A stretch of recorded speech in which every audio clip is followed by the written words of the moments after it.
속에서 주님의 은혜를 우리 모두가 함께 체험하기를 간절히 바랍니다. 예, 장마철이어서 지금 이 후드를 타고 물이 좀 옥상에서부터 새어 나온 것 같습니다. 저쪽에 물이 떨어져서 불편을 드려서 죄송하고요.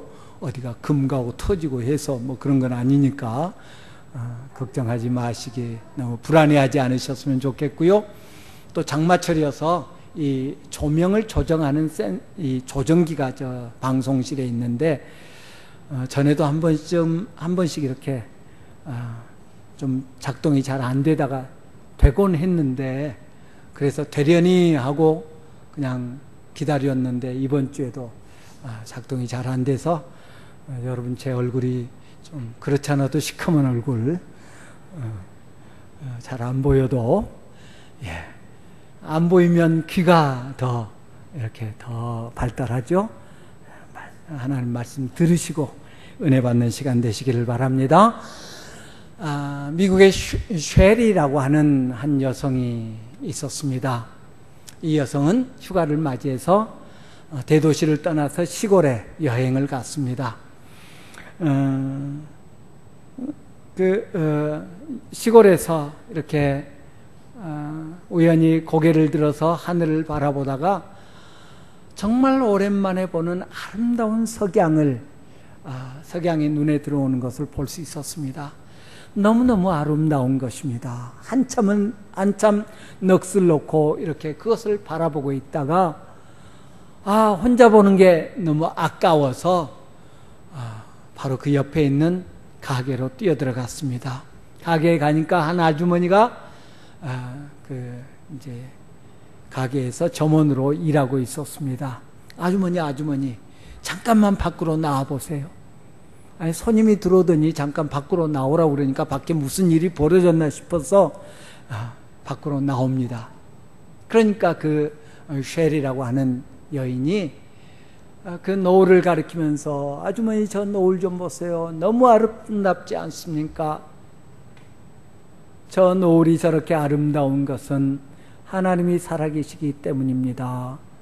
하나님이 살아계셔서 하나님이 만드셨기 때문에 저 노을이 저렇게 아름다운 것입니다. 그렇게 감탄하면서 고백하는 소리를 그 점원 아주머니가 노을을 바라보면서 잠자코 듣고 있다가 아무 말 않고 가게 안으로 다시 들어갔습니다. 그리고 몇 년이 지났습니다. 이 쉘이라고 하는 여인에게 여러 가지 변화가 있었습니다. 남편하고 이혼을 했습니다. 그리고 인생의 목적, 인생의 의미, 인생의 기쁨 송두리째 잊어버렸습니다. 사는 이유를 발견할 수가 없습니다. 하루하루 사는 것이 마치 죽음 같습니다. 왜 사는지, 또 삶의 어느 구석에서도 기쁨을 발견하지 못합니다. 죽지 못해서 사는 것 같은 그런 하루하루를 살고 있습니다. 그러다가 어느 날 탁자에 놓여 있는 잡지 한 권이, 누군가 가져다 놓은 잡지 한 권이 놓여 있습니다. 그것을 집어들었습니다. 그리고 이렇게 뒤적이기 시작합니다. 그러다가 한 여인이 쓴 글을 읽습니다. 그 여인은 그렇게 이야기합니다.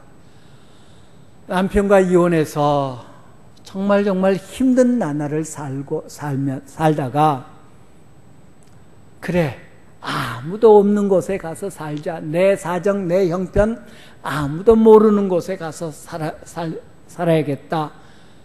도시의 모든 것들을 다 정리하고 시골로 내려갔습니다. 시골로 내려가서 그래도 먹고 살아야 되니까 한 가게에 아르바이트 하기 시작했습니다.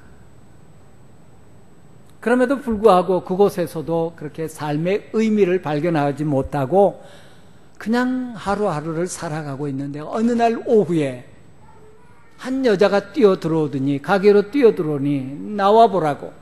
그래서 따라 나갔더니 노을을 가리키면서 저 노을이 저렇게 아름다운 것은 지금도 하나님 살아계셔서, 저 노을을 만드신, 세상을 만드신 하나님이 살아계셔서 다스리기 때문에, 창조주 하나님이 살아계시기 때문에 저렇게 아름답다고 고백하더라는 겁니다. 그 고백을 듣고 가게 안으로 들어온 이 여인은 잃어버렸던 하나님, 떠났던 교회 다시 떠올리게 됐고, 그리고 교회를 찾기 시작했다고 그럽니다. 그래서 다시 삶의 평안을 누리기 시작했고, 우리 주님의 어루만져 주심, 하나님의 어루만져 주심을 체험하면서 인생의 기쁨을 누리면서 산다라는 그런 간증이었습니다. 쉘이라고 하는 여인이 그 글을 읽다 보니까 자기 이야기거든요. 그녀는 그 순간 그 자리에서 하나님 앞에 무릎을 꿇고 떠났던 하나님을, 뒤돌아섰던 교회를 다시 회복하는 그런 일이 있었다고 합니다. 성경은 우리 인생에 대해서 언급하면서 인생이 늘 장밋빛 같은 그런 좋은 삶이 될 거다라고 말하지 않습니다. 예수 믿으면 만사 형통하고 탄탄대로를 갈 거다라고 말하지도 않습니다. 오히려 예수님은 너희가 나로 인하여 핍박받는 것이 복이다라고 말씀합니다. 예수님을 따르기로 작정한 제자들 앞에서 이제 너희는 나 때문에, 내 이름으로 인해서 어려움을 당할 거다라고 말씀하십니다. 예수님 때문에 은혜 받고, 예수님 때문에 기쁨을 누리고, 예수님이 주시는 평안이, 예수님이 주시는 기쁨과 감사가 우리 심령 속에 있습니다. 그런데 그것이 항상 지속되지는 않습니다. 예수님께서 부활하시고 승천하신 다음에 성령을 제자들에게 보내주셨습니다. 성령을 받은 제자들로 인해서 교회가 시작됩니다. 그런데 그 교회의 모습도 마찬가지였습니다. 사도행전을 기록한 누가는 사도행전에서 승리의 고백들을 합니다. 5,000명이, 3,000명이, 5,000명이 회개하고 주님께 돌아오는 역사가 예루살렘에서 있었습니다. 그런가 하면 사마리아 사람들, 그 무시당했던 사마리아 사람들이 예수를 믿습니다.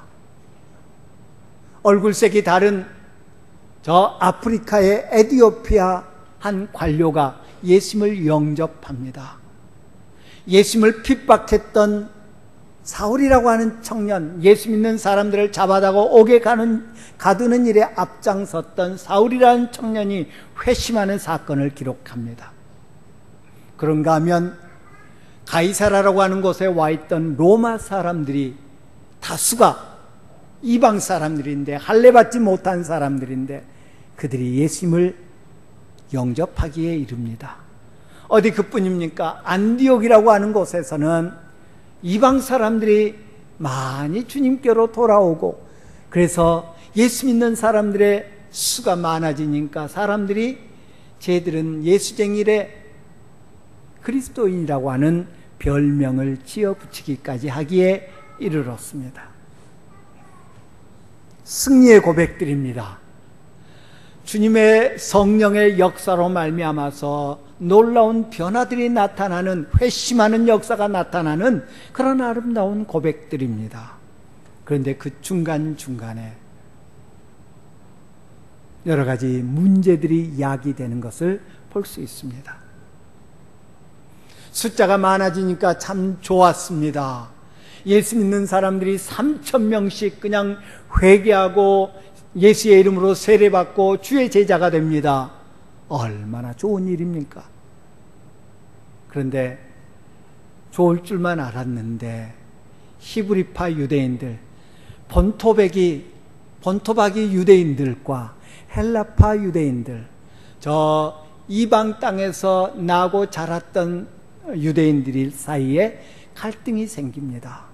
구제하는 좋은 일을 하고 있는데 그 혼자 되신 어르신들을 돌보는 그런 좋은 일을 하는데 그 사이에 문제가 발생합니다. 왜 우리 빠뜨렸어? 왜 우리는 적게 해줘? 왜 니네들만 다 차지하려고 해? 하는 등의 갈등이 야기됩니다. 어디 그뿐입니까? 베드로가 고넬료에게 가서 복음 전했다 그래서 로마 사람들이 예수 영접했다. 참 좋은 소식 아닙니까? 그런데 할례받은 유대인 그리스도인들이 어떻게 할례받지 아니하는 사람들과 밥을 같이 먹을 수 있어? 하면서 베드로를 비난합니다. 바울 사도는 그가 편지하는 모든 거의 대부분의 편지에서 나 사도다. 나 사도다. 누가 뭐래도 나 사도다. 왜? 사람들이 바울은 사도가 아니야. 특별히 할례받은 유대인 그리스도인들 가운데는 바울 사도가 아니야. 예수님의 12제자 아니었잖아. 예수님 지상에서 사역하실 때 세례 요한에게 세례 받으시고 승천하시기까지 바울은 예수님 따라다닌 적 없잖아. 사도가 아니야. 이처럼 초대교회에 여러 가지 갈등이 있었습니다. 내적 갈등이었습니다. 내부의 문제였습니다. 뿐만 아니라 외부로부터 오는 핍박도 끊이지 않았습니다. 사내들인 공회가 베드로와 요한을 잡아다가 협박하고 또 때로는 채찍질하고 때로는 감옥에 가두기도 했습니다. 그런가 하면 스데반이 돌에 맞아 죽는 그런 엄청난 일을 당하기도 했습니다. 회심한 바울이 다메섹에서 복음을 전하니까 죽이려고 했습니다. 그래서 바구니에 담아서 성 밖으로 달아내려서 도망가게 만드는 그런 일도 합니다. 오늘 본문에는 헤롯이라고 하는 사람이 야고보 사도를 목베어 죽였더라 라고 말하고 있습니다.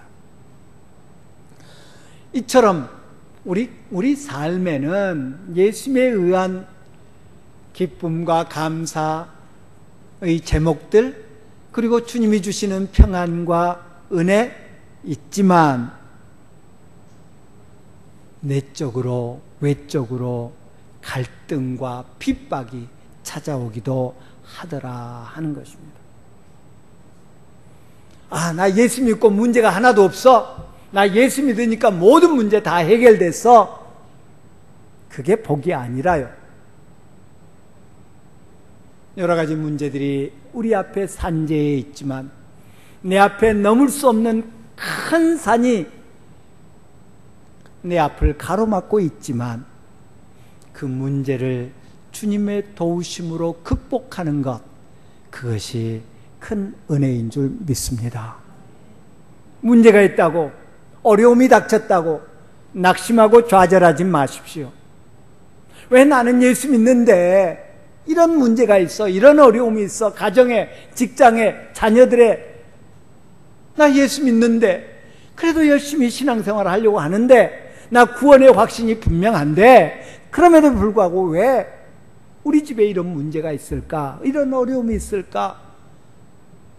하나님이 내 형편을 모르신 거 아니야? 하나님이 내 기도 안 들으신 거 아니야? 낙심하고 좌절하는 대신 문제를 통해서 주님의 도우심을 체험하고 문제를 극복함으로 주님이 주시는 승리를 얻는 그런 우리들이 되어야 될 줄 믿습니다.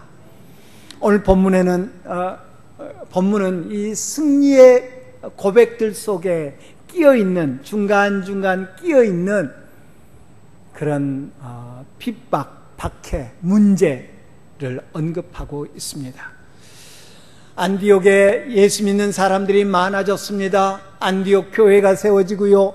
사람들이 안디옥에서 드디어 예수 믿는 사람들을 그리스도인이다 라고 따로 구별해서 부를 정도가 됐습니다. 그리고 우리가 잘 아는 것처럼 안디옥 교회가 바나바와 사울을 안수해서 최초의 세계 선교사로 파송하는 그런 일을 하려고 합니다. 그런데 그 전에 야고보와 베드로의 어려움을 언급함으로 우리 신앙생활의 단 한순간도 영적 긴장을 놓쳐서는 안 된다 하는 것을 우리에게 가르쳐주고 있습니다. 잘 나가고 있습니다. 많은 사람들이 예수를 믿습니다. 허다한 사람들이 예수를 믿습니다. 이젠 됐다. 아니요. 우리 신앙생활의 그 어떤 순간도 다 됐다, 이젠 됐다, 이만하면 됐다 라고 말할 수 없다는 사실입니다. 우리가 본받기를 원하는 바울 사도는 인생의 끝자락에서 그동안 예수님을 만난 다음에 단 한순간도 쉬지 않고 열심히 달려왔던 바울 사도는 인생의 끝자락에서 뒤를 돌아보면서 내가 다 이루었다고 생각하지 않는다. 내가 다 이루었다고 생각하지 않는다. 나는 아직도 달려갈 길이 남아있다. 오늘 우리도 마찬가지인 줄 압니다. 내가 신앙생활 이 정도 했으면 됐어. 내가 교회 봉사 이만큼 했으면 됐어. 내가 교회에서 직분이 이만큼 하면 그래도 인정받은 거야. 아니라 우리 주님 앞에 섰을 때 주님께서 우리 등을 두드려 주면서 애썼다, 수고했다. 그래, 너는 착하고 충성된 종이다. 이제 쉬어라. 이제 나와 함께 기쁨을 누리자 라고 말씀해 주시는 그 순간까지 영적 긴장을 늦추지 아니하는 그런 우리들이 되기를 간절히 바랍니다. 안타깝게도 교회 지도자들 중에 어떤 분들은 정말 열심히 수고하고 힘쓰다가 노년에 이만큼 했으면 됐다. 내가 이 정도 교회를 부흥시켰으면 됐어. 그러다가 실족하시는 분들 혹 보지 않습니까? 우리 주님이 그래, 그 정도 하면 됐어. 이제는 누리고 살아도 돼 라고 말하지 않는다는 것입니다. 주님 앞에 서는 그날까지 영적 긴장감 놔버리지 맙시다. 나 다 했어, 할 만큼 다 했어 라고 말하는 그런 우리들이 되지 않기를 바랍니다. 오늘 본문은 야고보 사도의 순교와 베드로 사도의 투옥을 언급하고 있는 것을 봅니다.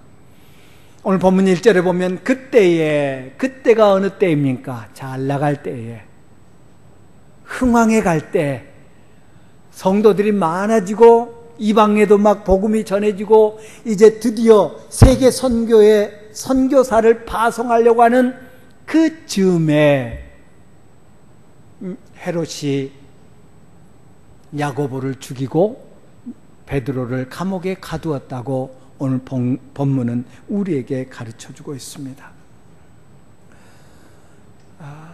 성경은 안타깝게도 왜 헤롯이 이런 일을 했는지, 야고보 사도가 왜 죽임을 당해야 했는지 언급하고 있지 않습니다. 왜 하필이면 야고보 사도일까? 전승에 의하면 야고보 사도는 예수님이 부활하시고 승천하시고 성령을 보내시고 그래서 성령 충만해진 다음에 예루살렘에서 잠깐 전도하다가 땅끝으로 가야지, 예수님 땅끝까지 이르러 증인이 되라고 했으니까 땅끝으로 가야지. 그 당시에 사람들은 땅끝을 유럽이라고 생각했습니다. 유럽까지 가면 세상 끝이라고 생각했습니다. 유럽 중에서도 가장 서쪽에 있는 서바나, 스페인이죠. 스페인을 세상의 끝이라고 생각했습니다. 스페인 중에서도 스페인의 끝, 우리나라의 끝은 해남이라고 그러잖아요. 땅 끝 마을. 그러듯이 스페인의 끝이라고 하는 것이 있는데 피니스테레라고 하는 곳이 있습니다. 그것이 땅 끝이라고 여겼다고 그럽니다. 그래서 예루살렘에서 복음을 전하다가 배를 타고 대서양을 건너서 스페인으로 건너옵니다. 스페인에 와서 이교도들에게 복음을 전하는데 영 시원치 않았다고 그럽니다. 그래서 불과 몇 명만 야고보 사도의 전도에 의해서 예수님을 영접하게 됐고, 실망한 야고보는 예루살렘으로 돌아갔고요. 예루살렘에 도착하자마자 오늘 본문에 나오는 헤롯 아그리파 1세에 의해서 목배임을 당해서 죽습니다. 왜 하필 야고보일까? 왜 하필 야고보일까? 아마 야고보가 본보기가 됐던 것 같습니다. 오늘 본문에 보면 야고보를 처형을 했는데 목베어 죽였다. 참수형입니다. 이슬람은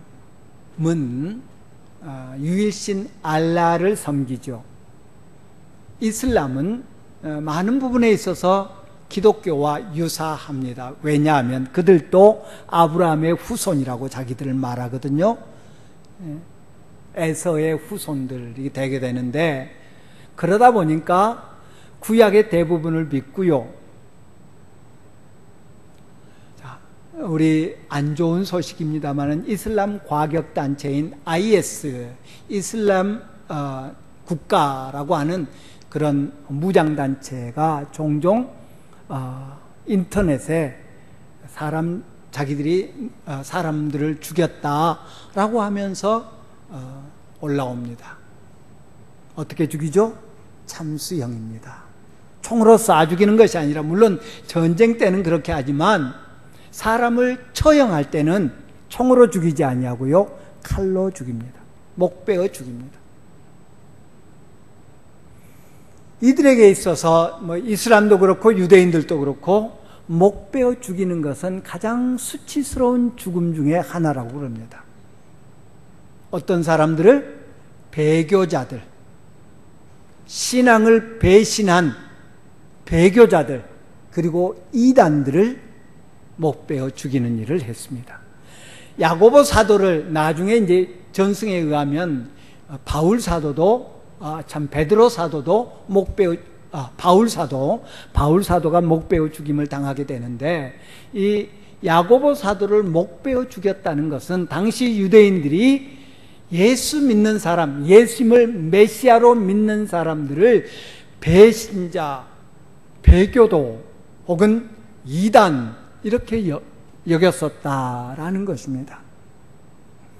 헤롯 아그리파 1세는 예수님께서 태어났을 때 베들레헴 동방박사 이야기를 참고로 베들레헴과 그 주변에 있는 2살 이하의 아이들 다 죽여라, 사내 아이들 다 죽여라고 명령했던 헤롯 더 그레이트, 헤롯 대제라고 그러는데요, 헤롯 대제의 손자입니다.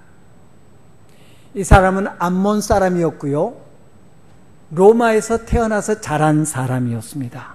로마 정부에 의해서 갈릴리 지역의 왕으로 임명됐다가 유대 왕으로 임명된 그런 사람입니다. 유대인들은 배타적이잖아요. 유대인 아닌 암몬 사람이 또 로마에서 태어나서 자란 이런 사람이 유대를 다스리니 협조할 리가 없습니다. 어쩔 수 없이 복종할 수밖에 없지만, 그러나 멸시하고 조롱하고 비웃음치는 그런 상황이었습니다.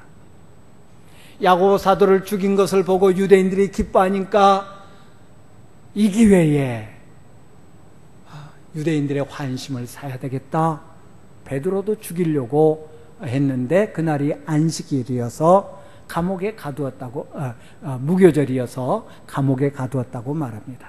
유대인의 율법에 의하면 6월절과 이어서 계속되는 무교절, 그 8일 동안은 재판을 할 수 없습니다. 그리고 사람을 죽일 수 없습니다. 그래서 감옥에 가두어둔 겁니다. 유대인들의 환심을 사기 위해서. 아마 이 야고보 사도가 목배임을 당했던 것은 이 두 가지 이유였을 것입니다. 유대인들이 배교도로 생각하는, 배교자라고 생각하는, 그리고 유대인들이 그들을 죽여주는 것을 기뻐하니까 그들의 환심을 사려고. 바울 사도는 갈라디아서 1장에서 내가 하나님을 기쁘게 하겠네, 내가 이제 사람들에게 좋게 하랴, 하나님께 좋게 하랴, 사람들에게 기쁨을 구하랴, 내가 지금까지 사람의 기쁨을 구하였더라면 그리스도의 종이 아니다 라고 그렇게 고백합니다. 데살로니가 교회에 편지하면서도 우리가 이같이 말하면 사람을 기쁘게 하려 함이 아니요 오직 우리 마음을 감찰하시는 하나님을 기쁘시게 하려 함이라 라고 말하고 있는 것을 봅니다.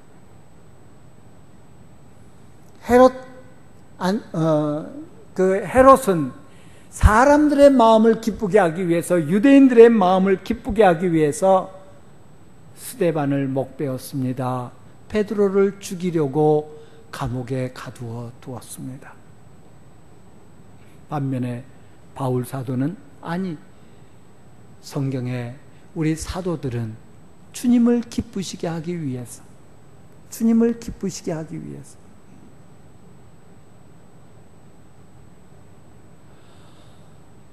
주님을 기쁘시게 하기 위해서 땅끝까지 가려고 했었고, 그 열악한 환경 속에서 온 세계를 다니면서 복음을 전하는 사도들이었습니다. 주님을 기쁘시게 하기 위해서 세상과 타협하지 않으려고 그렇게 했었던, 목숨까지 내놓았던 우리 사도들입니다. 과연 우리는 누구의 비위를 맞추려고 하는가? 여러분, 오늘 이 자리에 누구 때문에 나와 있습니까? 무엇 때문에 나와 있습니까? 나 자신을 위해서 나와 있지 않습니까? 아니면 구역장이 나오라고 해서 나와 있지 않습니까? 목사님에게 얼굴 도장이라도 찍어야지.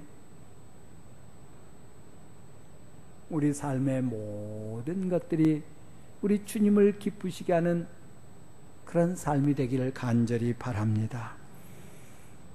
사람을 기쁘게 하기 위해서 타협하고 사람의 비유를 맞추기 위해서 행하는 우리의 모든 행동들은 악을 저지르게 되어 있습니다. 그래서 스데반을 죽이고, 그래서 베드로를 감옥에 가둡니다. 베드로가 감옥에 갇혔습니다. 베드로를 한번 생각해 봅시다. 무교절 기간이었기 때문에 처형을 못합니다. 그래서 감옥에 갇힙니다. 감옥에 갇힌 지 며칠이 되었다, 성경은 말하지 않습니다. 하나님의 사자가, 주님의 사자가 베드로를 구출한 날이 무교절이 끝나기 바로 마지막 날, 무교절의 마지막 날이었다 라고 그렇게 말하고 있습니다. 그 다음 날이면 처형하는 날입니다. 따라서 무교절이 시작할 때부터 잡혀 있었는지, 중간에 잡혔는지, 언제 잡혔는지는 모르겠습니다. 아무튼 잡혀서 지금 처형을 기다리고 있습니다. 감옥에 갇혔습니다. 감옥에 갇히는데 헤롯 왕이 병사들을 명해서 그를 지키게 합니다. 4명이 한 팀인 4팀이 베드로를 전담해서 지킵니다. 보통의 죄수들은 병사들이 1대1로 지켰다고 그럽니다. 아무리 흉악죄인이어도. 병사 한 사람과 죄수 한 사람이 팔에 쇠사슬을 둘러서 도망 못 가게, 그렇게 하는 것이 상례였는데, 베드로의 경우는 양쪽에서 2병사가 팔 하나에다가 하나씩 요즘 말로 하면 수갑을 채우고 지키는 겁니다. 꼼짝 못하게 지킵니다. 어디 그뿐입니까? 감방 밖에는, 문 밖에는 또 2명의 병사가 지키고 있습니다. 4팀이 지킵니다. 3시간 만에 한 번씩 교대합니다. 밤에는 3시간마다 이 팀이 교대합니다. 베드로를 죽여서 유대인들의 환심을 사고자 했던 이 헤롯 왕의 강력한 의지를 엿볼 수 있는 그런 대목입니다. 우리 다음 주에 보겠습니다마는 베드로가 사라진 걸 나중에 압니다. 그래서 어떡합니까? 베드로를 지키던 병사들을 다 죽여라 해서 죽임당합니다. 그 정도로 헤롯 왕은 베드로를 죽여서 자기의 지위를 확고하게 하고자 했던 그런 강한 마음이 있었다라는 것을 엿볼 수 있습니다. 누가는 이 베드로가 갇혀있는 이 상황을 비교적 상세하게 기록합니다. 주님의 사자가 나타난 것, 그래서 주님의 사자가 베드로에게 지시했던 것을 상세하게 기록합니다. 그런데 오늘 본문에 보니까 내일이면 죽는데, 오늘 무교절 끝나는 날인데 양옆에 병사들이 수갑을 채워서 도망 못 가게 하고 같이 잡니다. 그런데 베드로가 잠들었더라. 여러분, 내일 참수형 당한다면 오늘 저녁에 잠 잘 자시겠어요? 참수형은커녕 좀 급한 일만 있어도 잠이 안 오는 게 보통인데 이 양반 잠을 잡니다. 그래서 대부분의 주석가들은 베드로가 믿음이 좋아서, 그런데 저는 이번에 이 본문을 묵상하면서 정반대로 생각해 보았습니다. 믿음이 좋아서 과연 그럴까요? 이번째로 베드로는 세 번째 투옥되고 있습니다. 사내들인에서 투옥됐고, 두 번째도 사내들인에 의해서 투옥됐을 때, 두 번째 때는 하나님의 사자가 베드로를 뿅 하고 이끌어내서 성전에서 열심히 복음 전해 하고 구출시켜 줍니다. 그런 경험이 있었던 베드로가 믿음이 좋아서 평안히 구출시켜 주시겠지 뭐, 나 죽게 내버려 둘까? 웬걸요? 야고보 사도는 불과 얼마 전에 죽었잖아요. 야고보 사도는 그러면 하나님이 구출시킬지 몰라서? 여러분, 말이 시된다는 거 기억하시고요. 우리 기도할 때 잘해야 됩니다. 마가복음 10장에 보면 야고보와 요한이 형제지요. 그 형제가 예수님께 청탁을 합니다. 선생님이 왕으로 등극하실 때 우리 형제들 영의정, 우의정 좀 앉혀주시면 안 됩니까? 그의 어머니 살로메도 예수님께 청탁을 합니다. 우리 아들들 좀 그래도 높은 자리에. 그러니까 다른 제자들이 싫어하잖아요. 그런데 예수님은 그들을 향해서 니들이 지금 뭘 모르고 부탁하는구나. 내가 마시는 잔을 너희가 마실 수 있으며 내가 받는 세례를 너희가 받을 수 있느냐? 라고 묻습니다. 그런데 이 형제가 깊이 좀 생각 좀 해봐야지. 대뜸 그럴 수 있나이다 라고 대답합니다.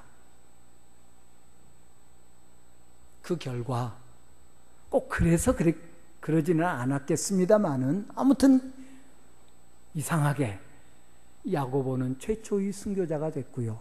사도들 중에. 그리고 요한은 저 밤모섬으로 늙음악에서 밤모섬으로 유배를 당하는 그런 일을 겪습니다. 말 그대로 됐습니다. 시인한 그대로 됐습니다. 아무든지 나를 따라오려거든 자기를 부인하고 제 십자가를 날마다 져야 한다. 우리에게 주님 묻습니다. 그럴 수 있느냐? 그럴 수 있느냐? 주님을 섬기는 삶은 주님과 더불어서 영광을 누리고 주님이 쓰신 그 영광의 관을 쓰는 것, 물론 맞습니다. 그런데 그 이전에 주님이 마시는 잔을 주님과 함께 주님을 위해서 마실 수 있는 사람이어야 합니다. 우리 성찬식 합니다. 성찬식 때 기념합니다. 주님이 마시는 잔이었습니다. 그리고 앞으로 또 주님과 함께 마실 잔입니다. 그 잔은 고난의 잔이요 그 잔은 기쁨의 잔인 줄 믿습니다. 기쁨의 잔만 마시는 것이 아니라 고난의 잔도 함께 마셔야 됩니다. 베드로가 지금 감옥에 갇혔습니다.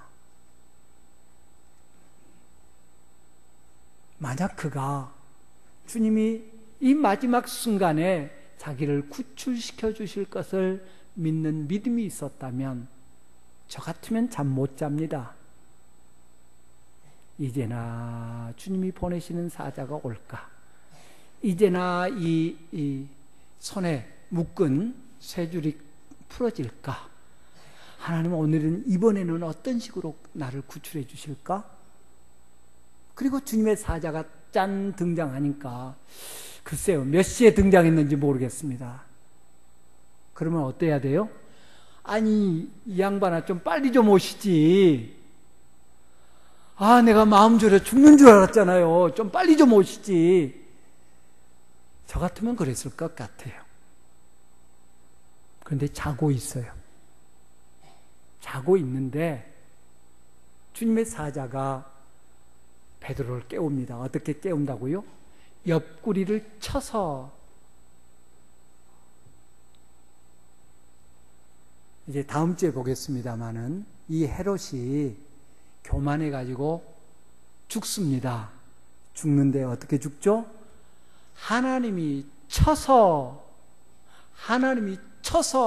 벌레가 먹어서 죽습니다. 그때 친다는 말과 오늘 본문에서 하나님의 사자가 베드로 사도의 옆구리를 쳤다는 헬라어 단어가 똑같은 단어입니다. 그러면 야 베드로야 일어나. 옆에 있는 병사들 깨지 않게 조심스럽게 살살살살 아니라 냅다 쳤다는 말입니다. 얼마나 잠을 쿨쿨 자고 있으면. 일어난 베드로가 아 오셨어요? 그럴 줄 알았습니다. 잘 오셨습니다. 아니라 머뭇머뭇하고 있습니다.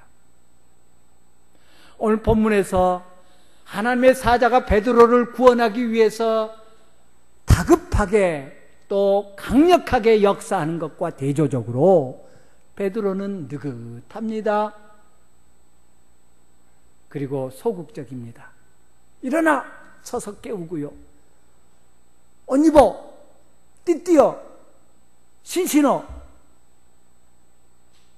지금 베드로가 하나님의 사자가 자기를 구원한 줄 알았더라면, 구출시켜주는 줄 알았더라면 이런 지시 없어서 후다닥 아마 그랬을 겁니다.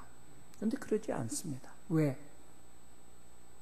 베드로 사도가 정말 믿음으로 평안하게 이 상황을 맞이했던 것이라기보다는 방법이 없습니다. 그야말로 포기할 수밖에 없는 그런 상황이었습니다. 포기하면요 잠 잘 옵니다. 여러분은 안 그러셨겠지만 저는 학교 다닐 때 시험 칠 때 벼락 공부들을 많이 했습니다. 벼락 공부를 해서 내일 시험 잘 볼 수 있겠다 싶으면 긴장됩니다. 열심히 합니다. 그런데 해봐야 이미 늦었어. 이번 시험 포기. 그러면 잠 잘 옵니다. 베드로가 그러지 않았겠는가? 방법이 없습니다. 엄청나게 견고하게 지키고 있습니다. 헤롯이 베드로를 죽이려고 하는 의지가 분명하게 보입니다. 해안할 구석이 없습니다. 베드로는 그냥 잡니다. 답답할 정도로는 어쩔 줄 몰랍니다. 왜? 이게 꿈인지 생시인지 환상인지조차도 구별 못하는 베드로입니다. 구원은 전적으로 하나님께 주도권이 있음을 믿으시기를 바랍니다. 베드로가 그럴 만한 믿음이 있으니까, 베드로의 믿음의 수준이 어느 정도에 이르렀으니까 아니었습니다. 베드로가 주님의 구원을 바라면서 이렇게 하고 있으니까 베드로의 행실이, 베드로의 어떤 노력이 가상해서 아니었습니다.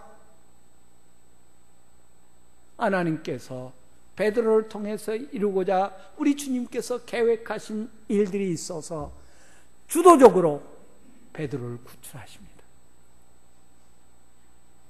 오늘 본문에 보는 이 베드로의 모습은 마치 롯의, 아브라함의 조카 롯을 보는 것과 같습니다. 하나님의 사자가 소돔성을 멸망시키려고 작정했을 때에, 하나님께서 작정했을 때 하나님의 사자가 롯을 방문해서 이러이러할 거니 빨리 나가라, 가족들 다 데리고 빨리 도망가라, 뒤도 돌아보지 말고 빨리 가. 그런데 머뭇거립니다. 주저합니다. 그때 하나님의 사자는 그들을 이끌어냅니다. 밖으로 이끌어냅니다. 구원은 전적으로 하나님의 주도하에 있습니다. 하나님이 행하십니다. 하나님이 행하십니다. 이게 하나님의 은혜입니다. 베드로 사도가 구원을 받습니다. 감옥에서 구원을 받습니다. 구출을 받습니다. 어떤 책에 보면 탈옥이라고 표현을 했더라고요. 탈옥이 아니죠. 구출된 겁니다. 베드로가 한 것 아무것도 없습니다. 문을 통과하고 그 쇠문까지, 잠겨진 쇠문까지 저절로 열리고, 혹자는 그래요. 베드로가 혹은 그 성도들이 누군가 매수해가지고, 병사들을 매수해가지고 싹 베드로 이렇게 탈옥할 수 있도록 도운 거 아니냐. 오늘 본문에 나오는 주의 사자라고 하는 이 사람은 그 군인 중에 높은 지위에 있는 사람, 그 사람이 베드로를 구출시켜 준 거 아니냐. 아니라는 것을 증명하기 위해서 누가는 오늘 본문의 내용을 세세하게 기록한 것 같습니다. 주의 사자가 베드로를 구출하러 거기에 왔을 때 하나님의 영광도 함께 임합니다. 밝아졌더라. 빛이 비추더라. 감옥에 빛이 비추더라. 쉐키나의 하나님의 영광이죠. 그런데 베드로는 보는데 다른 병사들은 못 봅니다. 하나님의 기적이죠. 문이 저절로 열리더라. 이 수갑이 저절로 풀리더라. 등등을 통해서 이 모든 것이 하나님이 행하신 일, 사람이 개입해서 사람의 노력으로 아니라 전적으로 100% 구원은 하나님에 있고 하나님이 주도하신다 하는 것을 우리에게 보여줍니다. 주님 의지합시다. 우리 주님, 당신의 능력으로 구원하십니다. 베드로의 능력이 아니라, 베드로의 어떤 잠재력이 아니라 하나님의 능력으로 구원하셨습니다. 그럴 만한 어떤 자격, 조건, 그럴 만한 어떤 뭔가가 있었기 때문에 아니라 하나님이 전적으로 하셨습니다. 그리고 베드로 주변에는 기도로 돕는 사람들이 있었습니다. 베드로가 투옥된 때부터 아까 말씀드렸습니다. 언제 감옥에 갇혔고 이때까지 있었는지, 며칠이 걸렸는지, 몇 시간이 걸렸는지 성경은 말하지 않습니다. 그런데 마가의 어머니의 집에 사람들이, 성도들이 모여 있습니다. 모여서 기도합니다. 언제까지요? 베드로가 갇혔을 때부터 베드로가 나올 때까지, 나와서 그들 앞에 설 때까지 기도를 쉬지 않습니다. 예수님은 말씀하셨습니다. 땅에서 두 사람이 합심하여 기도하면 하늘에 계신 아버지께서 너희를 위하여 들으실 것이다. 기도 짝, 기도 파트너, 중보 기도, 이래서 중요합니다. 이들은 절망을 안고서도 포기하지 않았습니다. 감옥에 갇힌 베드로는 포기했는지 모르겠지만 베드로를 돕기 위해서 기도했던 이들은 포기하지 않았습니다. 절망적인 상태이기 때문에, 그들이 할 수 있는 것이 아무것도 없기 때문에 오히려 기도했습니다. 여러분 기독교 서점이나 뭐 일반 서점에도 있습니다만은 서점에 가면 바빠서 기도합니다라는 책이 있습니다. 읽어보시기 바랍니다. 오늘 본문을 통해서 우리는 발견합니다. 절망적이기 때문에 기도합니다. 아무것도 할 수 없기 때문에, 그들의 힘으로는 할 수 있는 일이 아무것도 없기 때문에 그들은 기도했습니다. 그리고 그 기도를 멈추지 않았습니다. 언제까지요? 응답할 때까지. 그리고 그들은 기도의 능력을 체험하게 되었습니다. 기도 안 했으면 어쩌다가 어떻게 탈출하셨어요?